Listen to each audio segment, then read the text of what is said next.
Hi everyone, Charles from The Food People here. I hope you're all keeping safe and well. It's my great pleasure to welcome tea sommelier and founder of Kineta, Leane Tilley.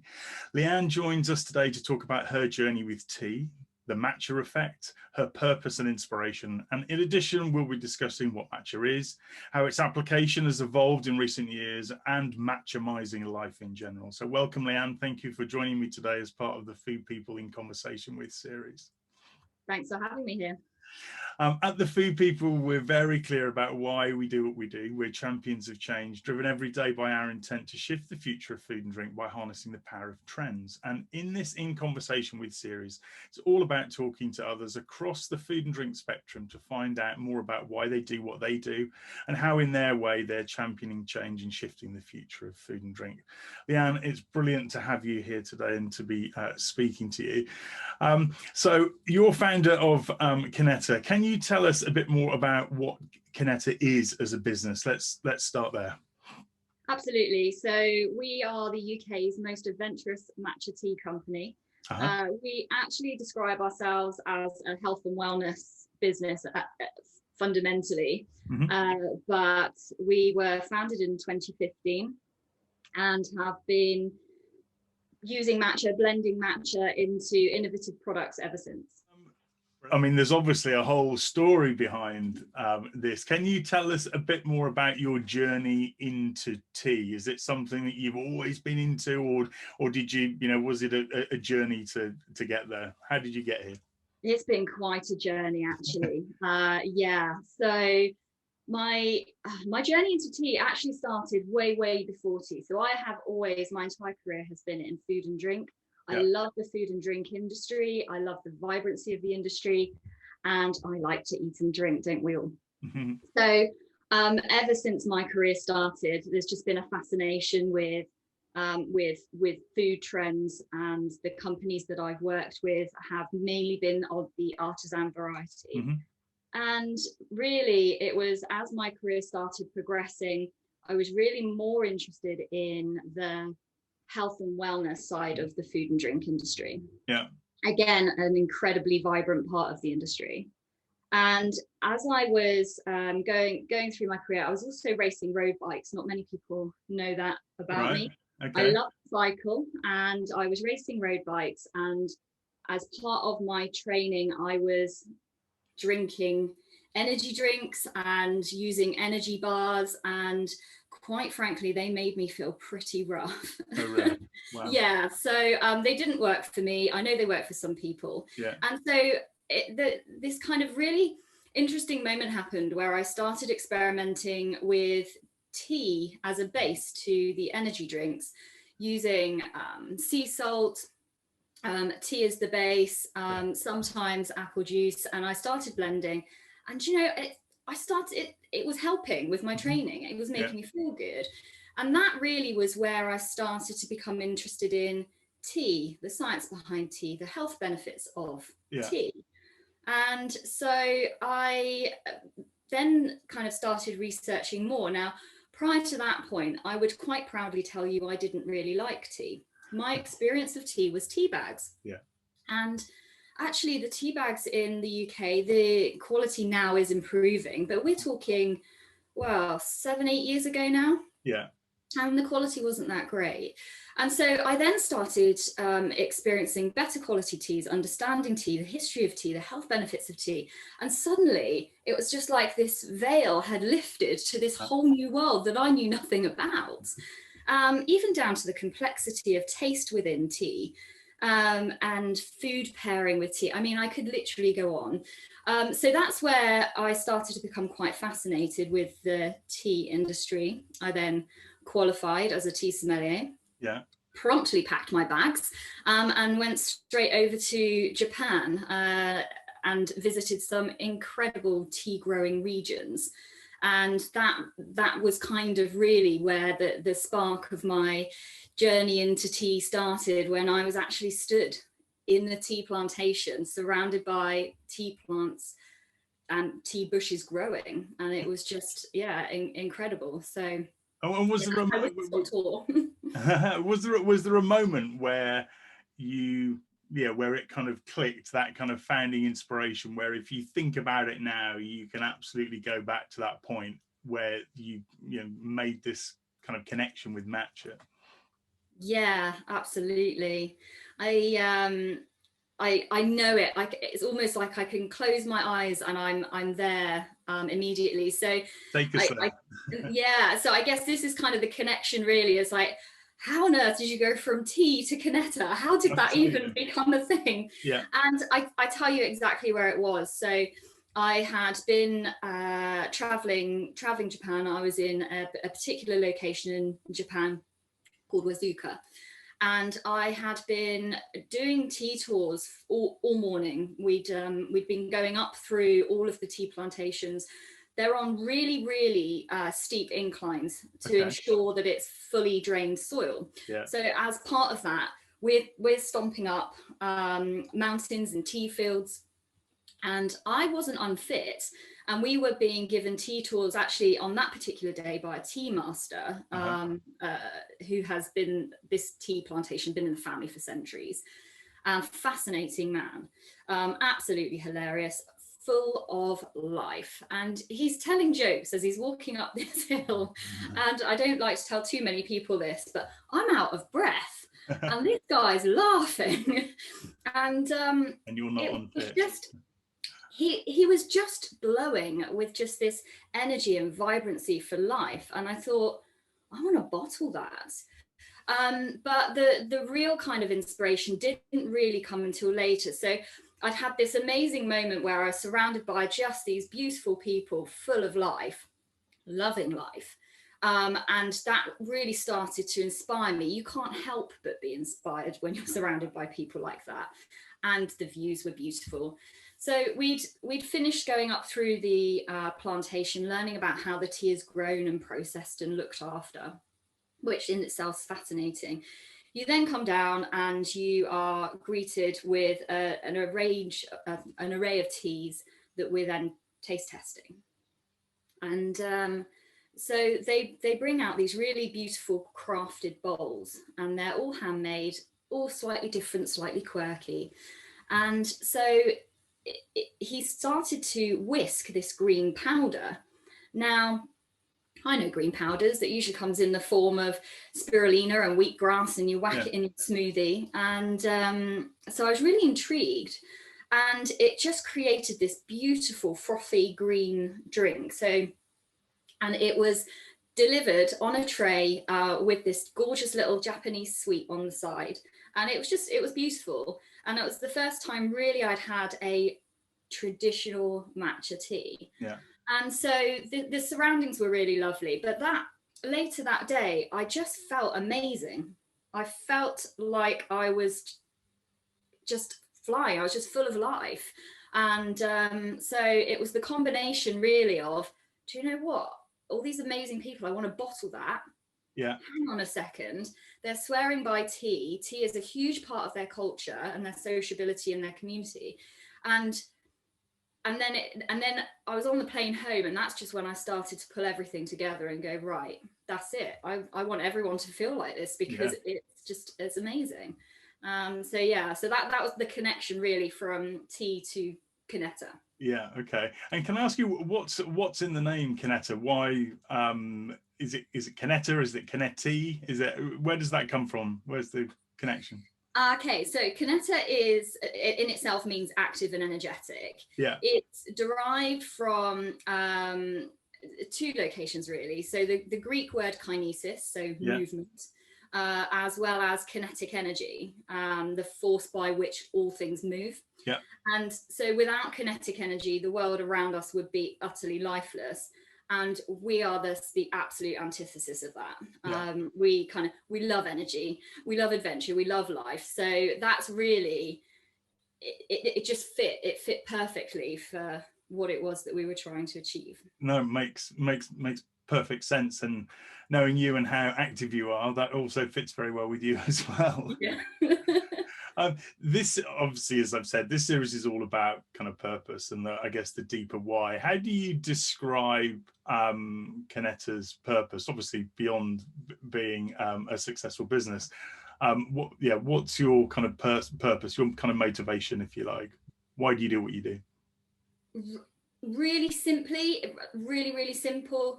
It's basically to inspire people to live a more healthful and vibrant life.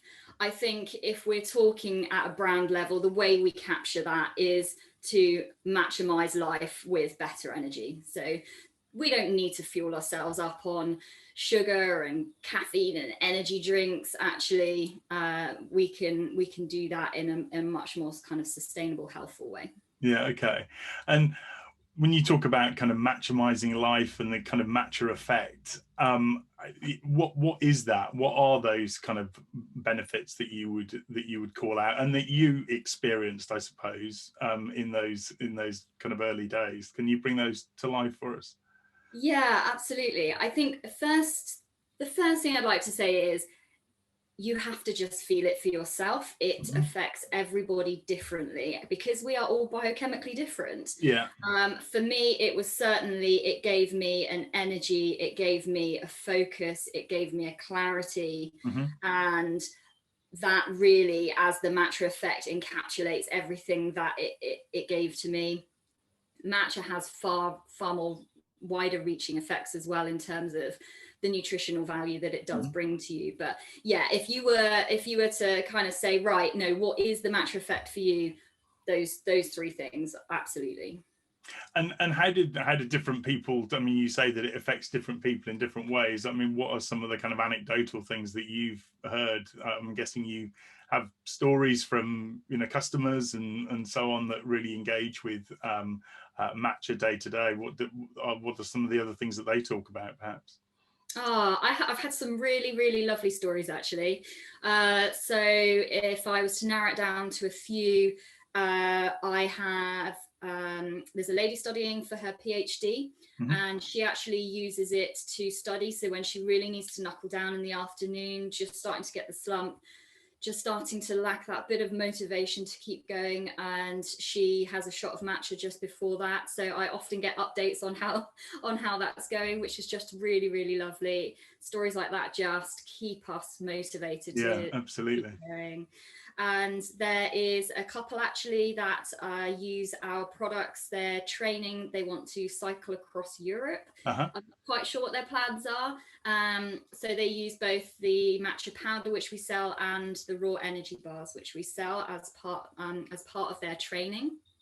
And they talk about how it's just easier on their stomach than some of the other products that they would be using. So there's just a couple of stories that we get through, but we get some really nice stories, and every time they come through, it just puts a smile on our face and we go, that is why we do what we do. Yeah.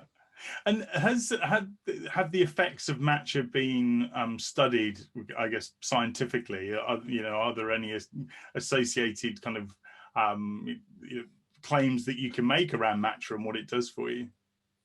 The claims are going through at the moment, actually, but there is lots and lots of science around it.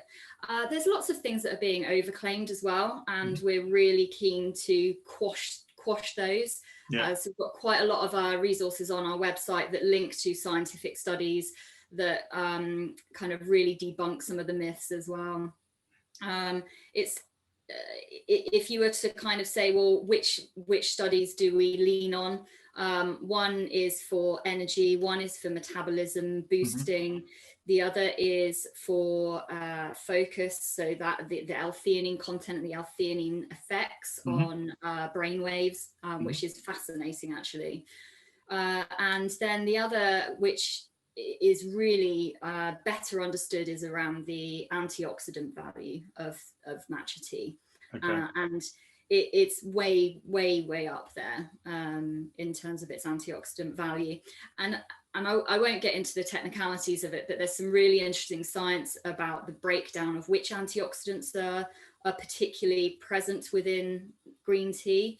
And one of them is quite rare in terms of in other food stuff. So yeah, that I could go on, but the science behind matcha is, one, there, which I love, but two, ever evolving and continues to be studied. So I think we'll see some really interesting things come out of that. No, I mean, it sounds absolutely, fascinating. And as time goes on, consumers, particularly in the health and wellness space, are looking for that evidence, and also to debunk the myths as well, aren't they? Mm-hmm. I think it is really important that overclaims aren't made, and that we do also look at all the good stuff, but actually debunk some of those myths as well, because there's certainly a kind of more holistic way to live. You can't just take matcha and it's suddenly gonna solve everything. So yeah, I think it's important to look at both, and science is absolutely critical, I think, when it comes to health and wellness industry.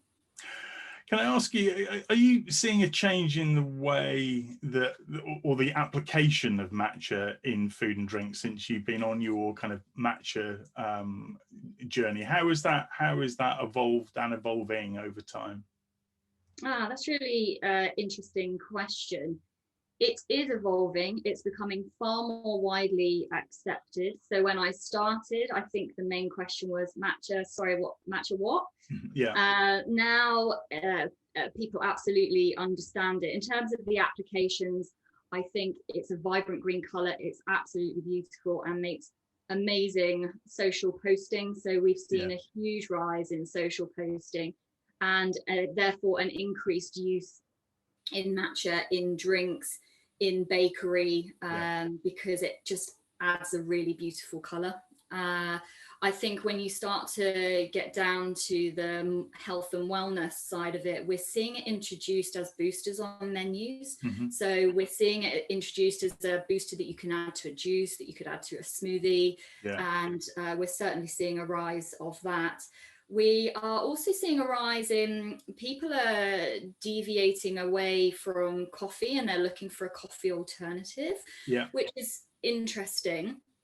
And so we're seeing more of our customers are saying, actually, do you know what, we buy your matcha so that we can replace one of our coffees with a matcha. We feel like that does us good. So yeah, it is growing and evolving constantly, but I think the one clear message is that we've been in high single-digit growth, if not double-digit growth, when it comes to matcha and the interest in matcha. And that's continuing, and it's not set to slow down anytime soon. What about the low and no alcohol space? Is that a place that you see matcha application as well? Yeah, absolutely. We're not seeing a huge amount of it at the moment. Mm-hmm. There's some really interesting, innovative bars in London that are using matcha within their cocktail menu. Yeah. So using that as a almost like a euphoria lift within their no alcohol menu, which is interesting. And actually, I think we'll see more of that. Again, linking to that, it's beautiful to look at. So actually, if you've got that experience and that serve, I think you then creating something that is very sociability wise to share. Yeah, and there's a natural or an inherent ceremony that goes with it as well, which in that sort of lower no space as well, and creating specialness and experience when you're not consuming alcohol as well. There's a kind of a natural synergy there, isn't there? Yeah, absolutely. Yeah. And you mentioned ceremonial grade matcha, and you talk a lot about that. Can you just tell us, for the uninitiated, which I am, what is the process of making matcha, and what is ceremonial grade matcha compared to other matcha? Wow, there's a question to unpack. Okay, so let's go back to the absolute kind of beginning. Not many people know this, but all teas come from the same tea plant. Mm-hmm. So, and that is either from the Camellia sinensis, which are high-grown, slow-grown tea bushes, or the Camellia sinensis assamica, which are low-grown, fast-grown teas, produce the more robust kind of black teas, for example. Okay. So all teas come from the Camellia sinensis. And green tea is unoxidized. So essentially it retains its green color because no enzymatic process has been allowed to take place within the leaf. in basic terms, the leaf is picked and processed and dried really quickly so that the oxygen and sunlight is unable to take hold of that. Okay. Now, matcha tea is even more special. So matcha tea, 20 days prior to picking, and the picking process as well is quite important here. But 20 days prior to plucking the tea plants themselves are shaded. Okay. Different ways you can do that. You can wrap the bush in it's like a netting, but that can sometimes damage the leaves. Or you can have big bamboo structures that the netting goes over so that it doesn't touch the tea leaf. But the most important part of this is that actually that it is shade grown. And the reason that's important is because the tea plant basically freaks out because you're taking its sunlight away. Yeah. That's its food. And so what it does is force all of the nutrients to the top parts of the tea bush, where it can get the most sunlight, so it can maximize its resources and create the maximum amount of food. Now, what that does is it alters the taste, it alters the nutritional value, and it increases the amount of L-theanine, which is an important component, and it's certainly an important flavor in terms of that umami taste that matcha is kind of famed for. Yeah. So that's the first part. So you've shaded it. It's quite a lengthy process, and I'll try and keep the rest of this a bit shorter. No, that's fine. So once the plant is shade grown, the plant has kind of forced all the nutrients to the top. You get this really beautiful, vibrant green color. That is then plucked and steamed to make sure that none of the enzymatic processes, so all the enzymes within the leaf, are killed, which means that you don't lose any of that green color. Once that's happened, you've then got the dried leaves. And this part is also really important. Those dried leaves need to be destemmed and deveined because they create a bitterness within the matcha, which you don't want. No. Good matcha shouldn't be bitter.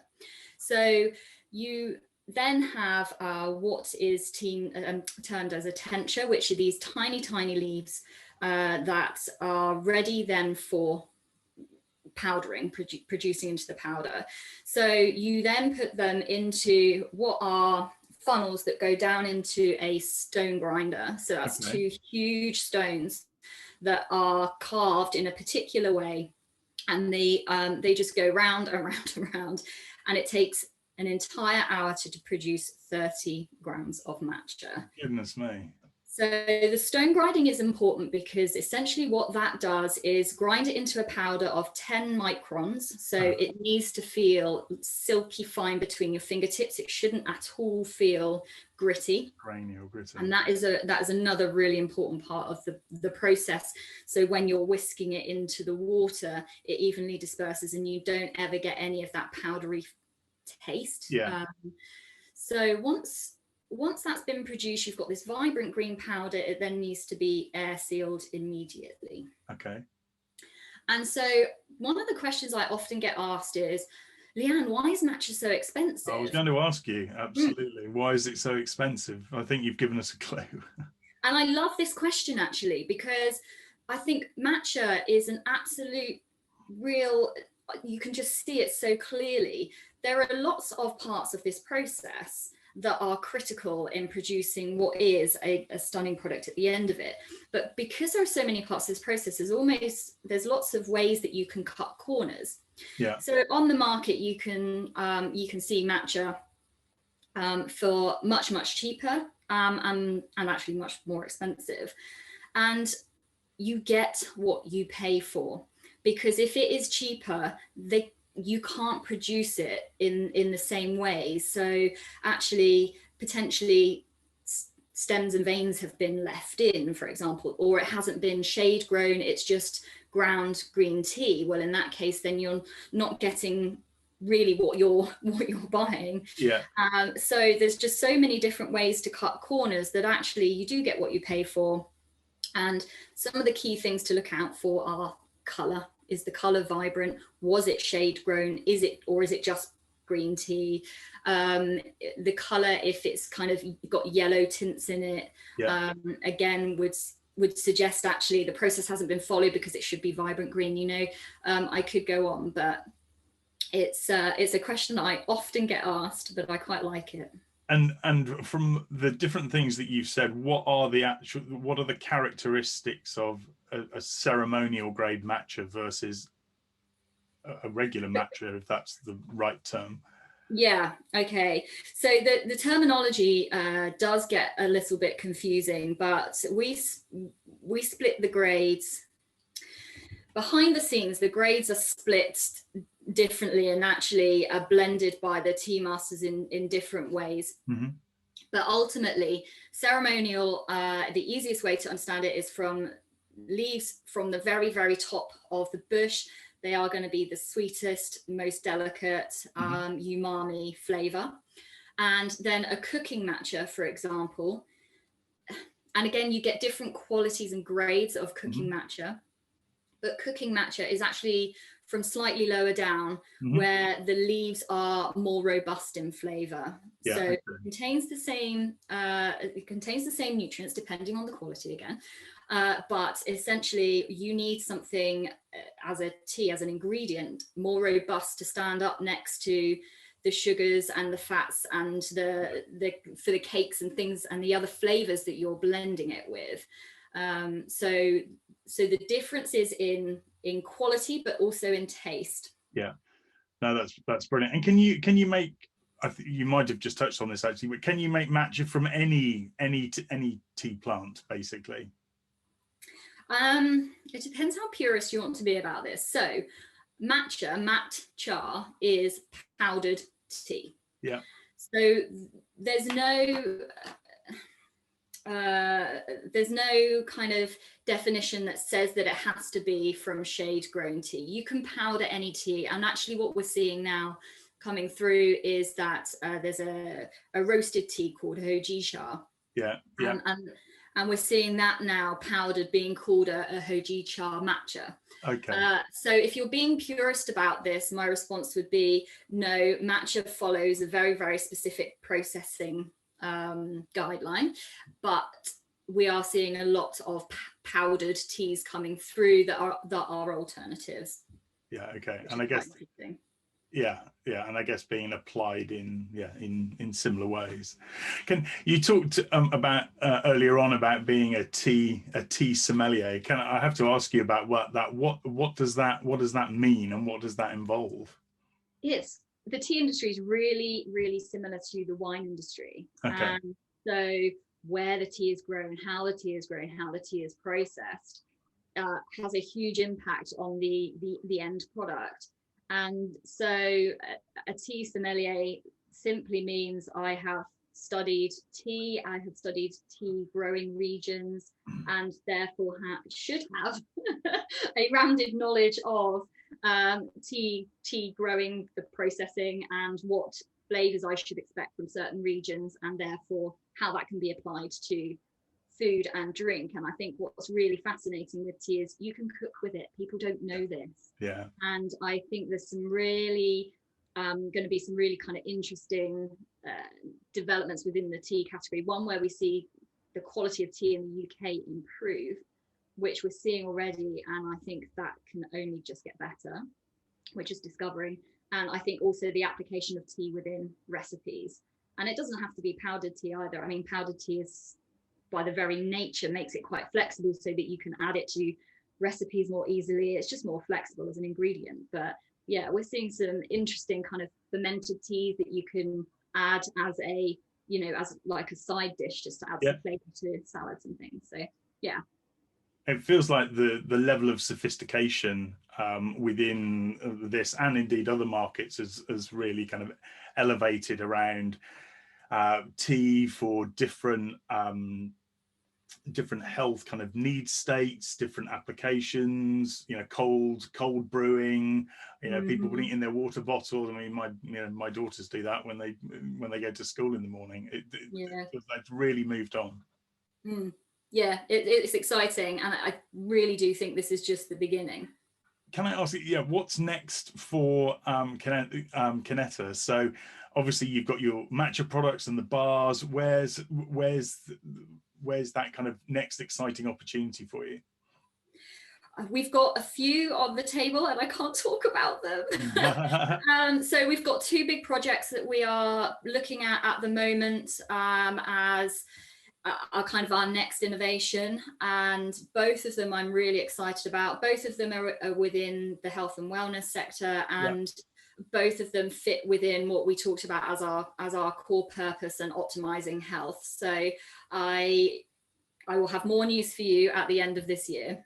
Fantastic. Well, we can't wait to hear that. And lastly, you know, as an overall kind of, you know, a tea champion and a tea sommelier, what is your kind of hope, I suppose, of the impact or legacy that Kineta and your work more broadly will have? What do you hope your legacy would be? Really, it's that the health and wellness butterfly effect, really. We have this saying internally that we want to turn one person green at a time. And that doesn't necessarily just mean with matcha, but it's really just fitting in with our core purpose of inspiring people to live more healthful, vital lives in whatever way that means to them. But I genuinely believe that nutrition is at the kind of the base of optimal health, and really providing a conduit for as many people to be able to get involved with that, I think is critical. And for someone listening to this going, do you know, I've not tried matcha before, I want to give it a go, it sounds really, really interesting, what would your advice be to them? Contact us and talk to us, because everyone is really different. So we believe we have a product for everyone. So we've got an iced mint matcha, for example. So if you don't want that pure green flavor, we've got something that's a little bit more refreshing. And it depends why people are being drawn to matcha. So what are their health goals? What is it that is intriguing them about matcha? Is it the energy? Is it the focus? You know, is it general health and well-being? There's just so many different options. So yeah, I couldn't do a one size fits all answer on that. Sorry. No, but yeah, it sounds like get in touch. And I know just from looking at your website and your blog, you're extremely active, and there's lots of great advice on your website for that kind of thing. So that's absolutely brilliant. And I have to say, I can personally vouch for, and my daughters personally vouch for, the iced mint matcha, which they absolutely love. And of course, it's such fun to make and interact with as well. It's such a there's the act of making it, it's so engaging, isn't it? Producing, making the product. Yeah, absolutely. Some people actually use that as their mindful start to the day, you know. So yeah, no, completely get that.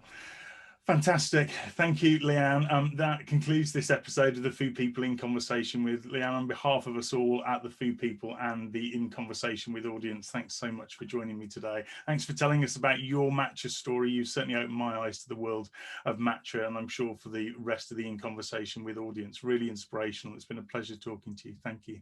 Oh, thank you so much for listening. Yeah, it's been great to chat. Cool. So do join the TFP community for the details of the latest In Conversation with episodes, as well as the latest free to access food and drink trends foresight. Visit thefoodpeople.co.uk and complete your details at the footer of the page. On behalf of Leane and myself, thank you so much for listening to the Food People in Conversation with. As always, I leave you with one question: how are you shifting the future of food and drink? Thanks for listening.